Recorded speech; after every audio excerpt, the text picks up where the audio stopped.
Tere! Mina olen Mari Viigand ja õpin Viimsi gümnaasiumis 10. klassis. Ma usun, et iga noor peaks õppima, kuidas olla rahatark, sest rahatarkus õpetab, kuidas raha mõistlikult kasutada, säästa, investeerida, et tulevikus oleks palju rohkem võimalusi ja ka rahaline kindlustunne. Noortena me võime väga tihti arvata, et rahaasjad puudutavad ainult täiskasvanuid, kuid tegelikult kujunevad ju rahaga seotud harjumused välja juba väga noores eas. Seega, kui noorena juba õppida, kuidas endale rahaga seotud eesmärke seada, säästa raha, investeerida, siis on meil tulevikus ju juba palju suurem teadmiste ja ka kogemuste pagas.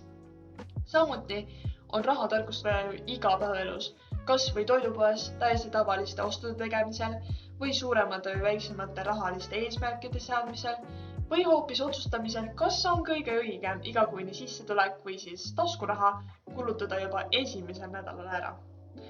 Seega ma ütleks, et on väga oluline, et eriti tänapäeva ühiskonnas, kus hinnad aina tõusevad, õppida igal noorel, kuidas olla rahatark.